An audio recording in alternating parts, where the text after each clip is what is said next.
Esta presentación tiene como objetivo dar a conocer un resumen hecho por el grupo 4 del artículo Traffic Cops of the Early Secretary Pathway.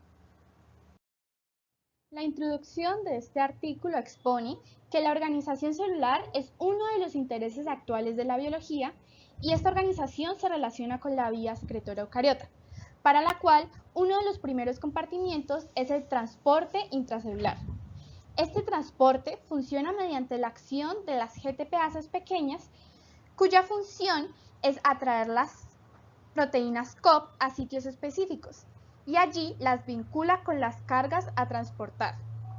Este tipo de transporte intracelular entre el retículo endoplasmático y el aparato de Golgi es de tipo bidireccional, lo que quiere decir que las moléculas que interfieren en este proceso pueden ser recicladas. Los experimentos que se encargan de reconstruir este proceso en relación con enfoques estructurales y morfológicos parecen comenzar a establecer conexiones entre los mecanismos moleculares con estructuras celulares. Este artículo, por tanto, se encarga de revisar los diferentes COPs involucrados en el transporte entre el retículo endoplasmático y el aparato de Golgi y su relación con los avances de investigación actuales.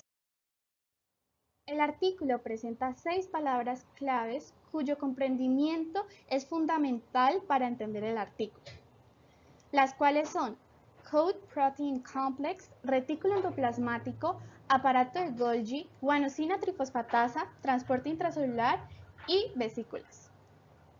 El Coat Protein Complex es un complejo de proteínas asociado a la formación de vesículas, fundamentales en los procesos de transporte intracelular y endocíticos. También se asocian con la estabilidad estructural, la selección de carga y demás influencias en el transporte intracelular. Por otra parte, el retículo endoplasmático es un sistema de membrana celular continuo que da lugar a una especie de sacos planos en el citoplasma de los eucariotas. Su función es estar involucrada en procesos de síntesis, plegamiento, modificación postreaccional y transporte de proteínas. Esta estructura puede ser dividida en dos: un retículo endoplasmático liso, el cual no contiene ribosomas y se asocia con la síntesis de fosfolípidos y colesterol, y uno rugoso, el cual sí contiene ribosomas y se encarga de la síntesis de proteínas. En tercer lugar está el aparato de Golgi, que es un organelo que se encuentra en el citoplasma de las células eucariotas y se encuentra cerca al retículo endoplasmático y al núcleo.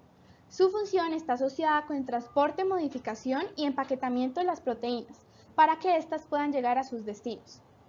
En cuarto lugar se encuentra la guanosina trifosfatasa, que son enzimas que se encargan de catalizar la hidrólisis de GTP a GDP, liberando energía, y sus funciones están asociadas a la regulación de crecimiento, diferenciación y migración de las células, además del tráfico de vesículas.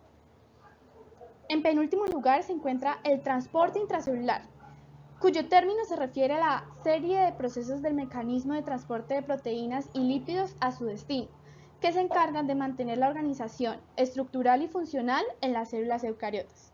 Por último, el término vesículas se refiere a compartimientos formados por una bicapa lipídica, ya que provienen de la membrana celular o de las diferentes membranas de los organelos, de los cuales se desprenden.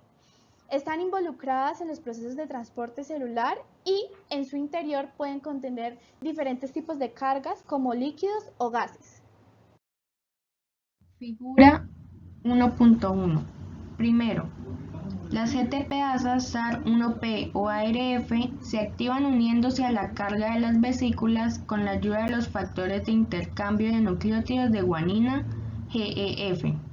Segundo, al haber presencia de carga proteica se pueden mantener altas las concentraciones de la capa y así dar inicio a la polimerización de esta al momento en el que sus subunidades se unen a los complejos GTPasa carga. Mientras ocurre este proceso, las proteínas que activan la GAP estimulan la hidrólisis de GTP, lo que permite liberar la GAP de los complejos GTPasa carga. Las vesículas de COP2 sintetizadas de la hidrólisis de GTP retienen las estructuras de la cubierta. Tercero, finalmente se da la separación de la vesícula debido a la energía producida por la polimerización de la capa, es decir, se permite la gemación. Además, las GTPasas sirven como catalizadores direccionales para este proceso. Figura 1.2. Las vesículas derivadas de las zonas de transición del retículo endoplasmático, mediadas por COP2, se fusionan con los grupos tubulares vesiculares, VTC, que se mueven a lo largo de los microtúbulos hacia el aparato de Golgi, fusionándose con su membrana cis o bien madurando. Durante este proceso, las capas de COP2 se van disociando poco a poco luego de salir del retículo endoplasmático, mientras que las capas de COP1 aparecen en los grupos tubulares vesiculares y el aparato de Golgi. Además, mientras que en las capas de COP2 se recolecta carga de vesículas para llevar desde el retículo endoplasmático hasta los grupos tubulares vesiculares, los complejos de COP1 comienzan a seleccionar las moléculas de reciclaje para llevarlas nuevamente al retículo endoplasmático, es decir, en dirección retrógrada. Para concluir, el transporte de vesículas entre el retículo endoplasmático y el aparato de Golgi está mediado por el complejo COP. Los complejos COP1, transporte retrógrado, y COP2, transporte anterógrado, a pesar de ser diferentes en el aspecto molecular, tienen ciertos paralelos. El artículo se encarga de analizar el papel de las ATPasas pequeñas en la coordinación del ensamblaje de la capa con la selección de carga. Lo que se encuentra de estas ATPasas es que actúan como reguladores clave de la formación de vesículas recubiertas, además de relacionar la selección de carga con el ensamblaje de la capa. Sus uniones con diversas moléculas, enzimas y proteínas producen una variedad de afinidades de unión. Sin embargo, las conexiones entre estos mecanismos y la estructura de los organelos sigue sin ser muy clara todavía.